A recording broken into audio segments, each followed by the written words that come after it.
Sa ngalan ng Ama at ng Anak at ng Espiritu Santo. Amen. Ang pagpapala ng ating Panginoong Jesucristo, ang pag-ibig ng Diyos Ama, at ang pakikipagkaisa ng Espiritu Santo nawa ay sumain inyong lahat. At sumayin. Nakakatipon tayo sa Eukaristiyang ito sapagkat kasama natin si Jesus. Siya ang Emmanuel. Siya ang ibinigay sa atin ng Ama na kanyang anak upang ating maging guro, upang ating gabay, upang ipadinig sa atin ang salita ng Ama na siya ang ating paraan ng buhay bilang kanyang mga anak. Sa pagdiriwang ng kapistahan ng Guging Santo Niño, ang pagsako na aming pinili ay Emmanuel, kasama natin ang Diyos.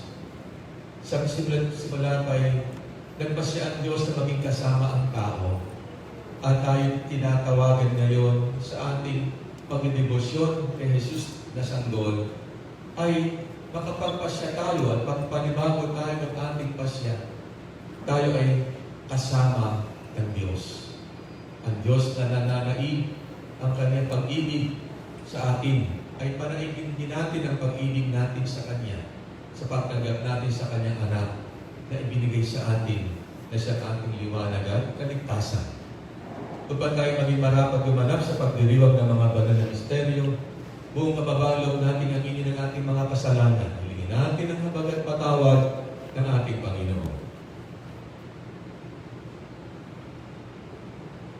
Inaamin ko sa makapangyarihang Diyos at sa inyong mga kapatid na lubha ko nagkasala sa isip, sa salita, sa gawa, at sa aking pagkukulang.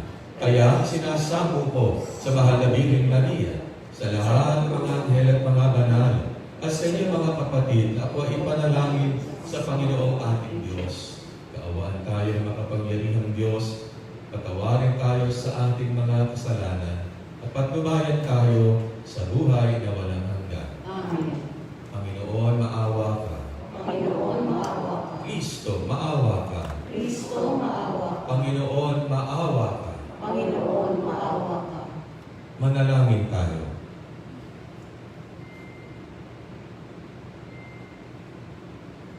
Ama namin makapangyarihan, pakundangan sa aming pagpaparangal sa ngalan ni Jesus. Kaming mga nagkakamit ng kanyang matamis na pagmamahal sa sanlibutan, ay bigyan mo ng puspos na kaligayahan sa kalangitan, sa pamamagitan niya, kasama ng Espiritu Santo, magpasawalang hanggan. Amen. Magsipo tayo at makinig sa pagpapahayag ng salita ng Diyos. Ang unang pagbasa ay papahayag ni Vice Mayor Maria Sheila Hadid ng unang pangkat. Pagbasa mula sa sulat sa mga Hebreo. Mga kapatid, gaya ng sabi ng Espiritu Santo, kapag narinig ninyo ngayon ang tinig ng Diyos, huwag maging matigas ang inyong ulo. Tulad noong maghimagsik kayo at subukin siya sa ilan. Do'y tinutso ako at sinubok ng inyong mga magulang, sabi ng Diyos. Gayong nakita nila ang mga ginawa ko sa loob ng 40 taon. Kaya kinapupuotan ko ang lahi niyo. At sinabi ko, lagi silang magpapakaligaw. Hindi na nila natutunan ang aking mga daan. Kaya sa galit ko'y aking isinumpang, hindi sila makakapasok at makakapagpahinga sa piling ko. Mga kapatid, ingatan niyong huwag sumama ang sino man sa inyo at mawalan ng pananampalataya hanggang sa kaligtan ang Diyos na buhay. Sa halip, mapapaalalahanan kayo araw-araw habang may panahon pa, upang ang sino man sa inyo'y di madaya at maging alipin ng kasalanan. Sapagkat tayong lahat ay kasama ni Kristo kung mananatili tayong matatag hanggang sa wakas sa ating pananalig sa Kanya. Ang salita ng Diyos. Salamat sa Diyos. Ang sanuntutunan ay pamumunahan ni Director Charlie J. Dungo ng Department of Tourism, Culture and Arts of Manila.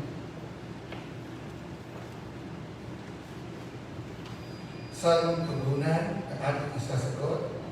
Panginoon, iyong dinggin, huwag niyo siyang salungatin. Ulitin. Panginoon, iyong dinggin, huwag niyo siyang salungatin. Tayo ay lumapit sa Kanya'y sumamba at magbigay kalat. Lumuhod sa harap nitong Panginoon sa ating dumalang. Siya ang ating Diyos, tayo ay kalinga ng mga hiram. Mga tupa tayong inaalagaan. Tugon. Panginoon, iyong dinggin, huwag niyo siyang salungatin. Ang kanyang salita ay aking pakinggan. Iyan inyong puso'y huwag patigasin, tulad ng ginawa ng inyong magulang nang nasa Meriba, sa ilang ng masa. Ako ay tinuksod, doon ay sinubok ng inyong magulang. Bagamat nakita, aking ginawang silang mga pinabang. Tugon. Panginoon, iyong dinggin, huwag niyo siyang salungatin. 40 taon sa inyong ninuno ako ay nagdamdam. Ang aking sinabi, sila ay suwain, walang makundangan, at ang mga utos ko ay sinuway. Dahil sa galit ko, ako ay sumumpang di sila daratan sa lupang pangakong aking inilaan. Tugon. Panginoon, iyong dinggin, huwag niyo siyang salungatin. Magsitayo po tayo sa para sa mga pagkakas.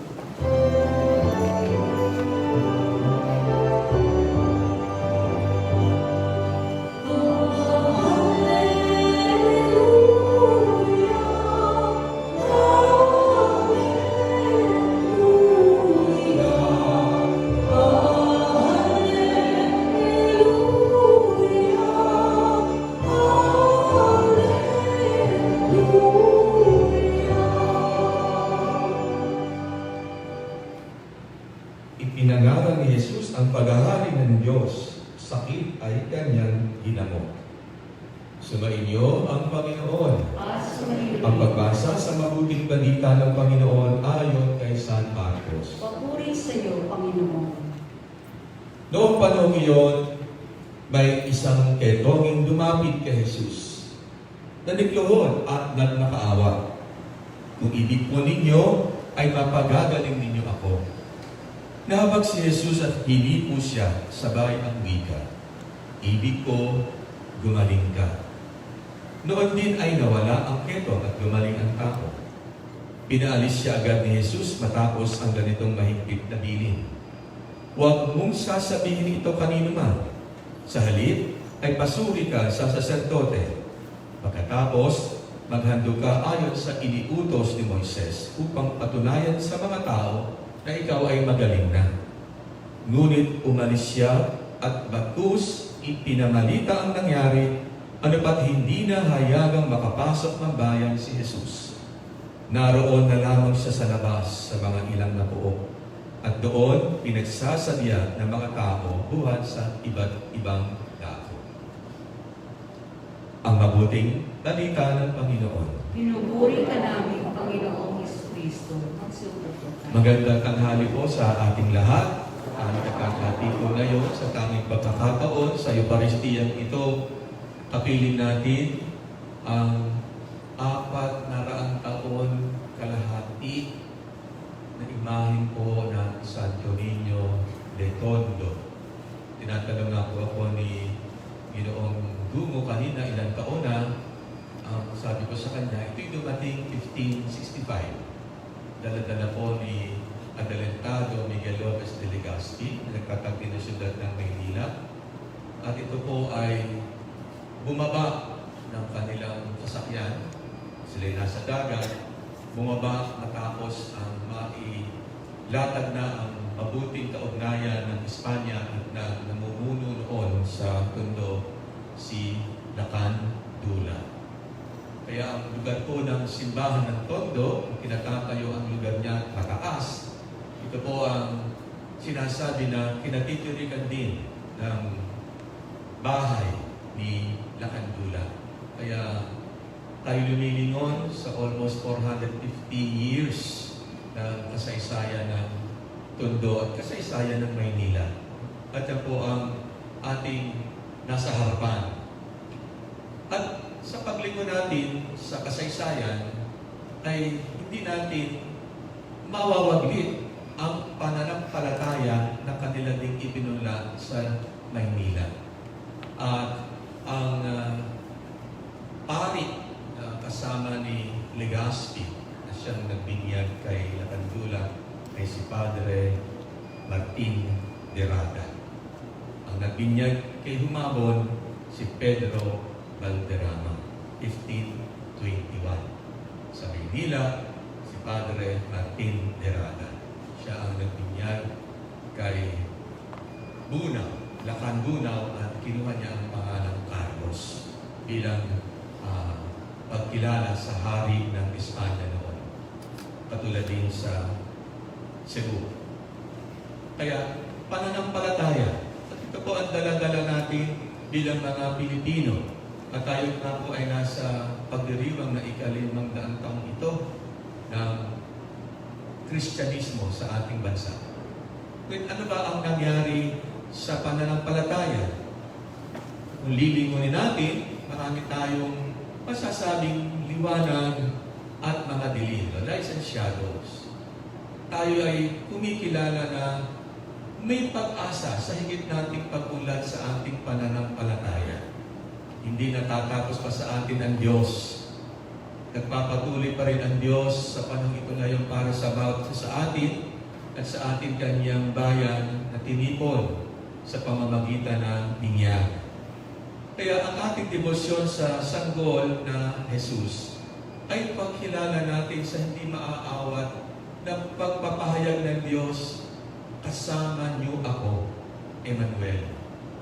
At yan ang pasya ng Diyos na hindi mababago. Hanggang matapos ang panahong nabibilang natin, kasama natin si Jesus. Kaya kung siya ay kasama natin, hanggang sa wakas ng panahon, ano ang kanyang inaasahan na mahubog sa atin sa ating pagtanggap sa Kanya. Kung tinatanggap natin siya, hiramin din natin ang sinasabing paalaala sa atin ng ating unang pagbasa. Kung tinatanggap din ng mga Hudyo o ng Israelita ang Panginoon, inaasahan ng Diyos ang mahalagang pagtupad nila sa disiplina ng pakikipag-ugnayan sa Diyos. Ano yun? Hindi lang fidelity. Ang pinakasusi at disiplina ng pakikipag-ugnayan nila sa Diyos, kung Diyos ang tunay nilang Diyos at kinikilalang hari, ang sinasabi dito'y makinig. Makinig. Hindi natin po napakinggan yung salitang makinig. Pero ang sinabi dito'y matigas ang ulo. Diba? Pag sinabi ng nanay niyo, napakatigas ng ulo mo. Hindi literal na matigas ang ulo. Ibig sabihin nun, poor listener. Kaya the discipline of our relationship with God would be our goodness in listening. Maging mabuti tayong tagapakinig. Diba tayo yung nag-aaral pa? Palagi sasabihin ng teacher na po, makinig, makinig. Kaya nag-graduate ng grade 6, pag tinanong ano natutunan mo sa elementary, makinig lang. The word makinig lang. Kaya tama naman yun. Kaya si Jesus yung nagsasabi, mapapalat ang mga nakikinig na salita ng Diyos at tumutupad nito. Kaya nga sinasabi sa ating unang pagbasa na naliligaw ang sino mang hindi sa Kanya ay nakikinig at nagagalit ang Diyos. At sinasabi ng Diyos, hindi kayo makapapahinga. Kaya sa ating din buhay, pag hindi tayo nakakapakinig, pinakikinggan ng Diyos at nananatiling matigas ang ating ulo, walang kaayusan, walang kapayapaan. Away dito, away doon, siraan dito, murahan doon, tulisan dito. Nangingibabaw ang pangsarili na pananaw at hindi ang pananaw na itinuturo ng Diyos. Kaya nga sa kaganapan ng panahon, napakinggan natin sa ilang bahagi ng pagbasa natin itong linggong ito, ay ipinahayag ng Diyos ang binigay sa atin ang kanyang anak upang pakinggan natin. At sa pakikinig, matuto tayo na nabubuhay ng papahinga na tayo sa mga maling ugali. Nagpapahinga tayo sa mga maling pananaw. Magpapahinga tayo sa mga maling hangarin to rest from what disturbs us or disturb us. To rest from what destroys us. To rest from what bring us darkness. So as to live in light, to live in holiness, and to live a just life. Kaya nga, sa ating Ebanghelyo, masasabi, maitatanong nyo, wala naman binabanggit doon si Jesus na makinigan. Wala nga po. Ang binabanggit dito ay pagpapagaling. Ngunit, ang mga pagpapagaling ni Jesus ay hindi ang pinakaubod ng kanyang ministry. Kaya nga, ang kanyang layunin ay hindi healing, but people hear Him and listen to Him. Sa Tagalog, wala po tayong katumbas ng pakikinig kundi makinig lang. Sa English, pwedeng dalawa, to hear and to listen. Madaling makinig, may marinig. Pero yung pakinggan, it will require effort on our part to understand and to act on it. Kaya sa ating unang pagbasa, ano si paalaala binabanggit? Huwag ninyong pabayaan ang sarili na sumama. At paano sasama? Kung mawala ng pananampalataya. Ano yung mawala ng pananampalataya? Hindi yung iwanan ng Diyos, kundi huwag pakinggan ang Diyos. Marami ba sa atin naniniwala sa Diyos? Ito ba? Nakikinig ba? Yan ang tanong. At kung di tayo makikinig, experience din natin sa ating buhay, if we do the opposite, we enter into a life of trouble. We enter into a life of violence. We enter into a life of disorder. Kaya, God is the God of order. And He talks to His people, and He brings His word to His people that they may have order. They may have life in His fullness. They may have peace. They may have health in mind, heart, and body. Kaya maganda ang paalaala para sa atin din ng kapistahan ito na Santo Niño. Ingatan natin huwag sumama. Sapagkat ang nais ng Diyos, bakit na ibinigay ang kanyang anak? Mamuhay tayong kasiyasiya. At nagsasalita si Jesus. We are here to actively listen. So we need to develop a listening heart, to train our hearts to listen, not just to hear. For listening implies obedience. And Jesus is our model of listening with a heart. For Jesus would always commit Himself to prayer, that He may listen well to His Father, and comfortably proclaim to His listeners, "My food is to do the will of my Father." Ang pagkain ko ay gawin ang kalooban ng aking Ama. Kaya ang debosyon po natin sa Santo Niño ay higit sa lahat ugali ng tulad ng sa bata. Kaya natin makinig at magtiwala sa ating pinakikinggan. Kaya naririto ang imahe ng Santo Niño. Nagpapaalaala na naging tao ang Diyos upang sa kanyang pagiging kamukha natin maliban sa kasalanan, magsalita siya ayon sa ating kalagayan na sugatan, batbat ng dusa ang ating buhay, mga dalahin, papasanin, ngunit ang salita niya ay buhay. Ang salita niya ay liwanag. Ang salita niya ay kaayusan. Kaya ang kanyang mga salita ay kaligtasan. Sapagkat ang kanyang mga salita ay salita na panuntunan. Paano tayo mabuhay ayon sa kaugnayan natin sa Diyos na ating Ama. At si Jesus ang ating daan, katotohanan at buhay. Kaya kung ang Diyos ang nangunguna rin kay Jesus sa kanyang buhay, actually, God is not the only verse, but God is the only one in His heart that He commits Himself to, listening and doing the word of His Father. Kaya, not just to listen with the heart, but to actively listen. Therefore, our response to Jesus in whatever way we are in, then we become agents of order. We become agents of peace. We become agents of life. We become agents of love.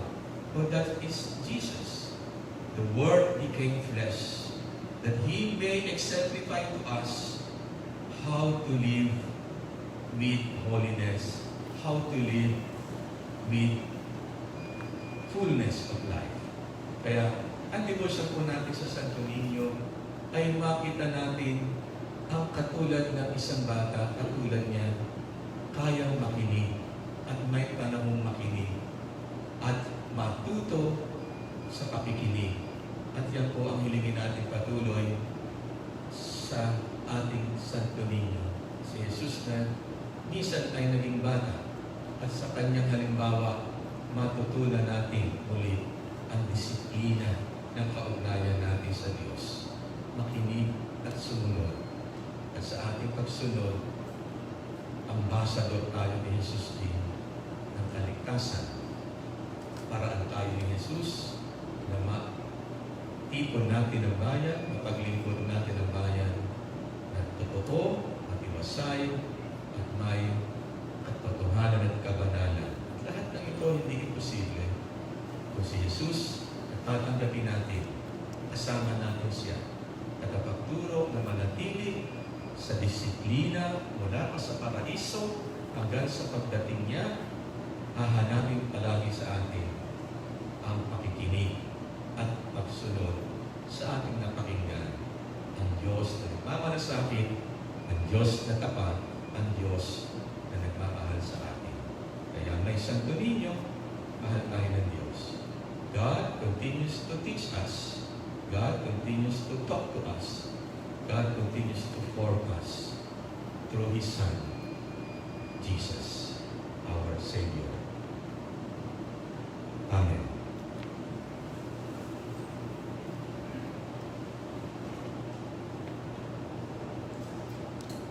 Paibigay tayo, kapatid. Sa ating pagkakatipon ngayon, tayo ay tumulog sa ating mapagmahal na Diyos.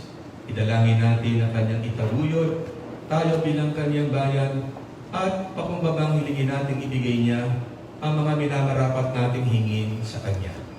Ang itutugon po natin, Panginoon, dinggin mo ang aming panalangin. Panginoon, dinggin mo ang aming panalangin. Ang panalangin ng bayan ay pangungunahan ng Assistant Secretary to the City Council, Mr. Joshua R. Santiago. Para sa ating Papa Francisco, Obispo at buong kapalian, kaisa ng mga taong pinagkatiwala ng kanilang pangasiwaan, manalangin tayo sa Panginoon. Panginoon, dinggin mo ang aming panalangin. Para sa mga umuugit ng pamahalaan at mga lingkod na katuwang sa pagmamalasakit ukol sa kapakanan ng kanilang pinangangasiwaan, manalangin tayo sa Panginoon. Panginoon, dinggin mo ang aming panalangin. Para sa mga naglalakbay sa dagat, sa himpapawid at sa lupang ibabaw, at para sa mga napipiit o nasa mga bilangguan, manalangin tayo sa Panginoon. Panginoon, dinggin mo ang aming panalangin. Para sa ating lahat na nagkakatipong may pananalig na maaasahan at pagmamahal sa Diyos na ating pinagpipitaganan, manalangin tayo sa Panginoon. Panginoon, dinggin mo ang aming panalangin. Sa katahimikan ni lahat natin sa Panginoon ang ating mga kahilingan.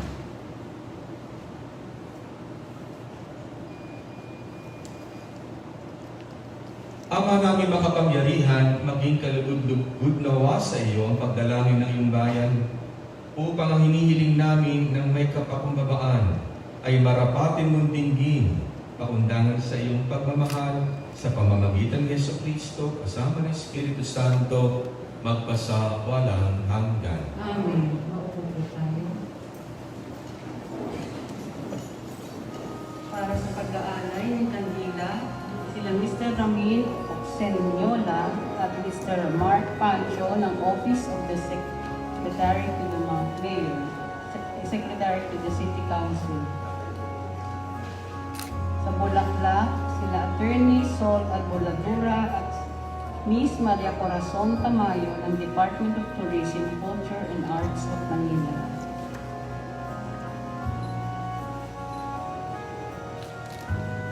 Para sa Prutas, si Mr. Bobby Espirito ng City Administrator's Office. Ganon din, sa Prutas, si Ms. Jasmine Talegon, in charge of Office of the City Treasurer.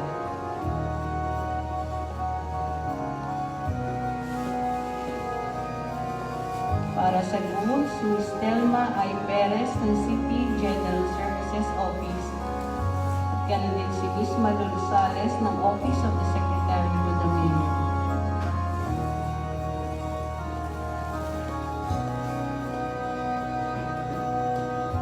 For the other overalls, Office of the Secretary to the City Council, Attorney Lutz Chempis, Office of the Vice Mayor, Mr. Kiel Simbahan, City Administrator's Office, Mr. Felix Espiritu, Office of the Secretary to the Mayor, Mr. Maria Karina Lat, City General Services Office, Ms. Telma Perez, and City Treasurer's Office, Ms. Jasmine Talegon. Para sa ALAP, City Administrator, Mr. Felix Espiritu, at sa Siborio, si Vice Mayor Maria Shida Hani Lacuna Pangan.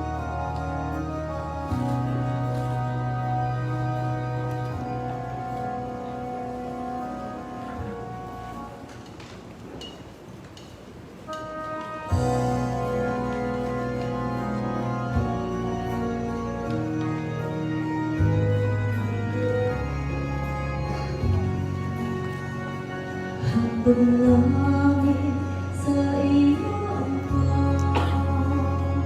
ang pinapayahan na ito,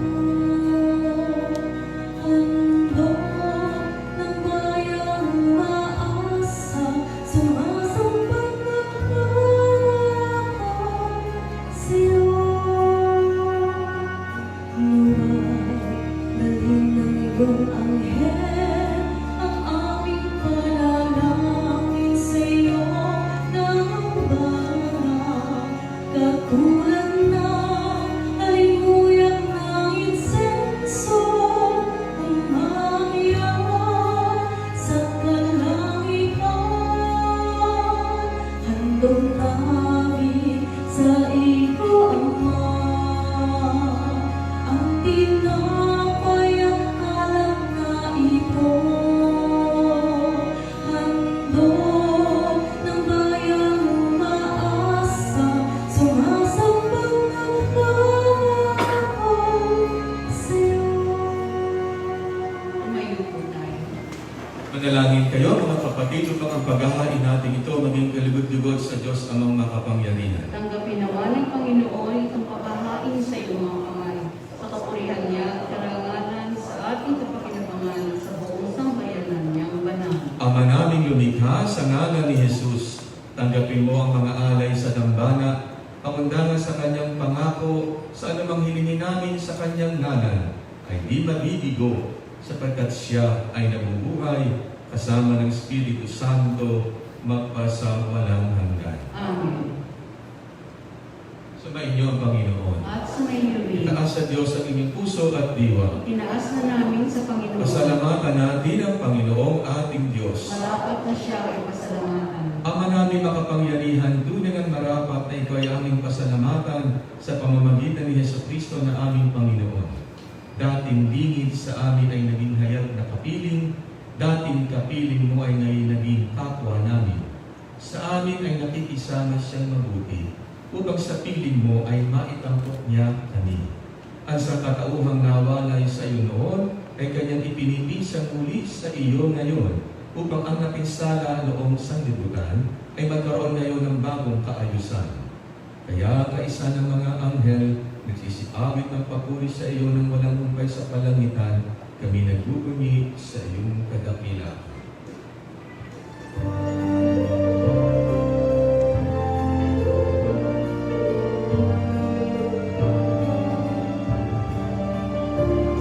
Santo, Santo, Santo,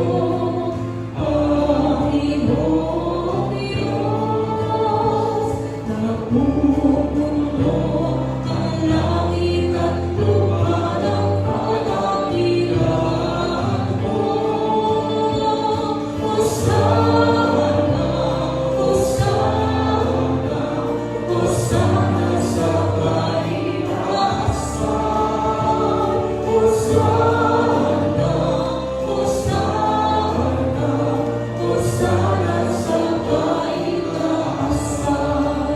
Pinagpala ang nakaririnig sa ngalan ng Panginoon.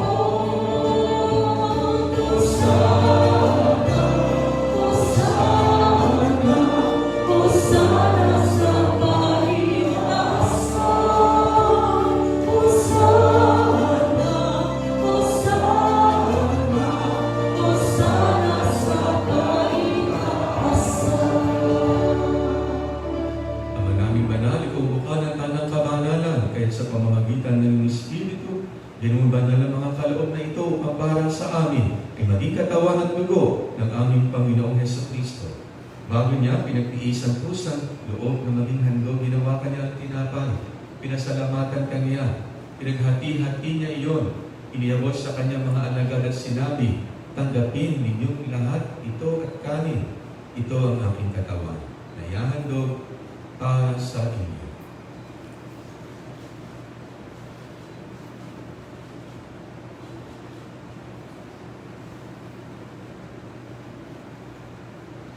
Ngayon din namalog matapos ang hapunan, ginawa kanya ang kalis, muli kanyang pinasalamatan. Iniabot niya ang kalis sa kanyang mga alagad at sinabi, tanggapin ninyong lahat ito at inumin. Ito ang kalis ng aking dugo, na bawat walang hanggang tipan. Ang aking dugo na ubuhos para sa inyo at para sa lahat, sa ikapagpapatawad ng mga kasalanan. Gawin niyo ito sa pag-alaala sa akin.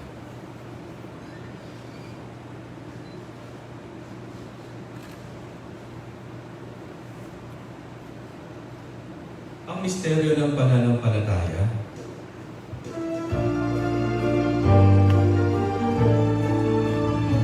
Sa puso at pagkabuhay, kami nagubos ng tunay.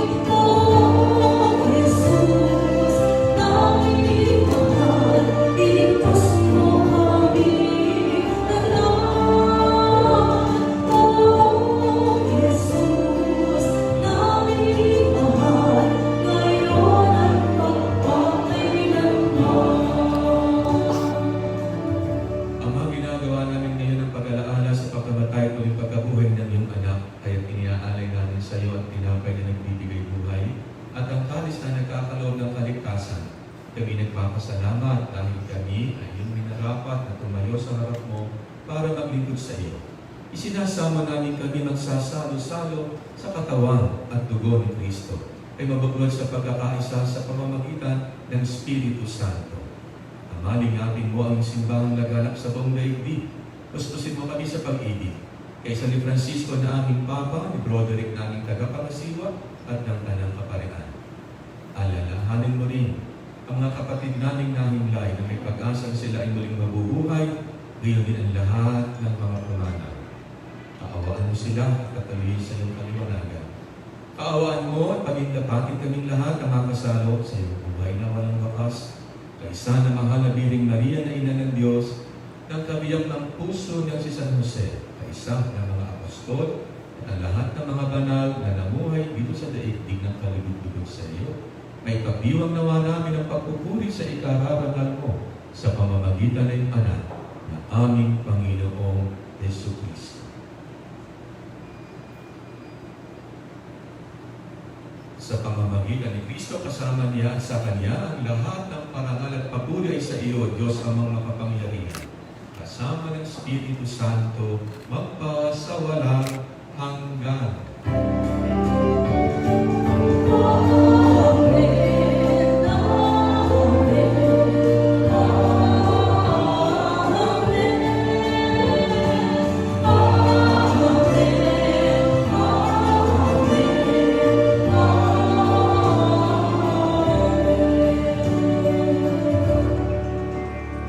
Sa tagubilin ng mga nakagagaling na utos at turo ni Jesus na Panginoon natin at Diyos, pahayag natin na lakas loob.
Hinihiling namin kami yada sa lahat na masama, pagkalooban ng kapayapaan araw-araw, iligtas sa kasalanan, ilayo sa lahat ng kapahamakan, samantalang aming pinananabigan ang kapilang araw ng pagkapahayag ng tagapagligtas namin si Jesu Kristo. Sapagkat sa iyo ang kaharian at ang kapangyarihan, ang kapurihan, magpapailanman. Amen. Panginoon Jesu Kristo, sinabi mo sa mga apostol, kapayapaan ang iniiwan ko sa inyo, ang aking kapayapaan ay binibigay ko sa inyo. Tungayan mo ang aming pananampalataya, huwag ang aming mga pagkakasala. Pagkalooban mo kami ng kapayapaan at pagkakaisa ayon sa iyong kalooban, kasama ng Espiritu Santo, magpasawalang hanggan. Amen. Ang kapayapaan ng Panginoon ay laging sumainyo. At sumayo rin. Bigayan kayo't maghangad ng kapayapaan sa isa't isa.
Narito si Jesus, ang Panginoong muling nabuhay, ang liwanag at kaligtasan. Ito ang kordero ng Diyos na nag-aalis ng mga kasalanan ng sanlibutan, kapapalad ang mga tinawag sa hapunan ng kordero. Panginoon, hindi ako karapat-dapat na magpatuloy sa iyo, ngunit sa isang salita mo lamang ay gagaling na ako.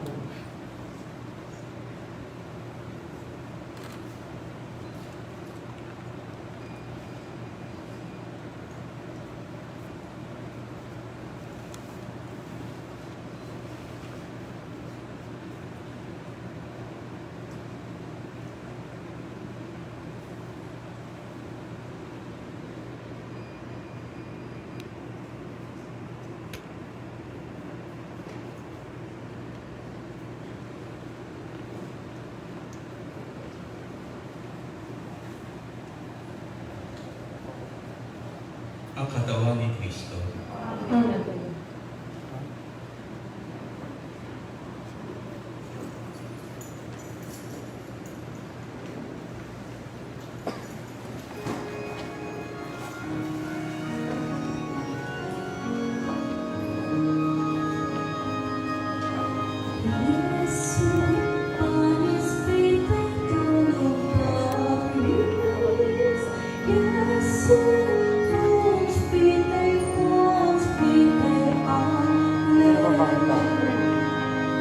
Tribus et totus noster,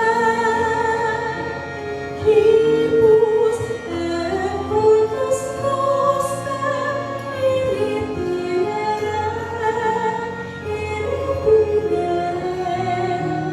ados Dei. Mula sa lupa, sumibol ka sila. Matapos kang irahan ng mga masasama, sumilang ang liwanag ng mga nawawala. Tinapay ng buhay, pagkain ng buhay. Yesu, panis bitet ng Paris. Yesu, ons bitet, amen. Tribus et totus noster, tribus et totus noster, irreprimere,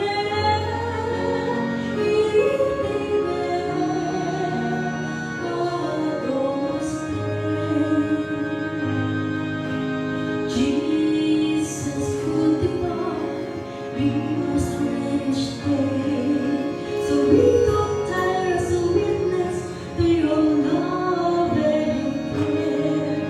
Those in greater need, both near and far away, we lift them up to you.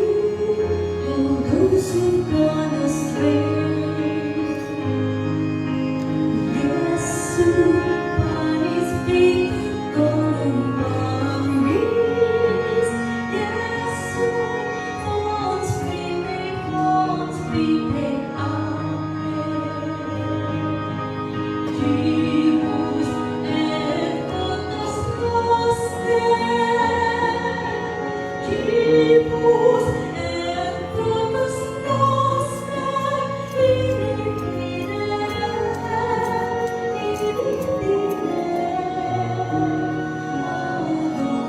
Dei.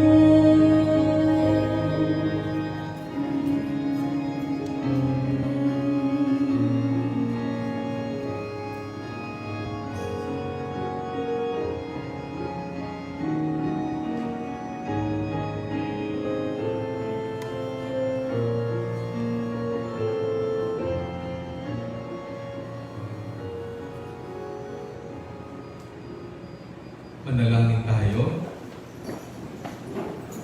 Ama naming mapagmahal, para mo ng awang pagbigyan kaming mga nakinabang upang marapat naming maparangalan si Jesus na poong mahal, sapagkat tanging siya lamang ang pinaninikluhuran ng tanan sa pagkakamit ng kaligtasan sa pamamagitan niya kasama ng Espiritu Santo magpasawalang hanggan. Amen. Bago po ang pagbabasbas ay pinagpapauna ko na po ang taus-pusong pasasalamat ng parokya at Archdiocese Shrine ng Santo Niño de Tondo at ako po ang Paris Priest.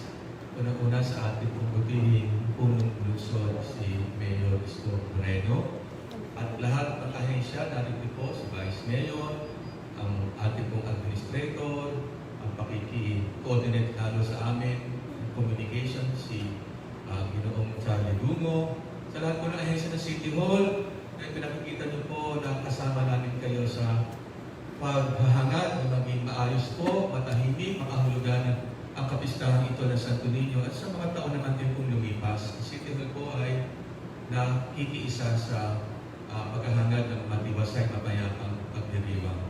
Kaya pinaabot ko po ang taus-pusong pasasalamat sa inyo po mga taga City Hall at patuloy po natin namnamin ang kapistahan ito, ang diwa nito sa ating pang-araw-araw na pamumuhay. Maraming po salamat sa inyong lahat. Sumayin niyo ang Panginoon At sumayo rin. at pagpalain kayong lahat ng makapangyarihang Diyos, Ama, Anak, at Espiritu Santo. Amen. Ay pagdiwang na natin ang Eucharistia, umayo kayo sa kapayapaan at liwanag ni Kristo. Salamat sa Diyos. Viva Santo Niño! Viva